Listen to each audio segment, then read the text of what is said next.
Find the quotient. Here he is asking you to find the quotient. Before to solve that, let us find some division rules. Plus divided by plus is equal to plus. This result you should remember. Plus divided by minus is equal to minus.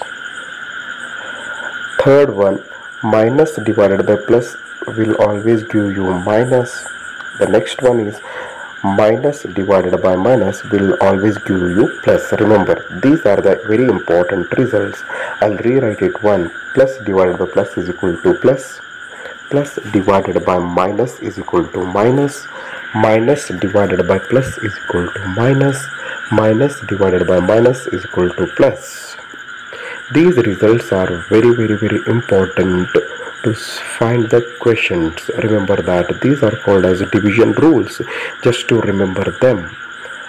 If you don't know this, it becomes very difficult. So take it easy. 28. Answer 28 divided by minus 7 plus divided by minus, that is minus. 7 ones are 7 fours are 7 ones are 7 fours are minus 4 is the answer. Next one, minus 65 divided by 13. Minus by plus is minus. 13 ones are 13 fives are minus 5 is the answer. Minus 66 divided by minus 6. Minus get cancels. Answer is plus. 6 ones are 6 11s are plus 11 is the answer. Here we go with the next set of question, that is fourth one.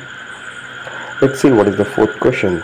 Fourth one is minus 9 divided by minus 1. Minus 9 divided by minus 1. Minus get cancels. That is 9 by 1 is 9 only. Here we go with the next one. 0 divided by minus 2. 0 when it is divided by any other integer, the answer will always be 0 only. Next one, sixth one. Minus 12 divided by minus 12. Minus 12 divided by minus 12. Minus get cancels. 12 ones are 12 ones are. Answer is 1. This is how we need to find the quotients of the given integers. Thank you for watching the video.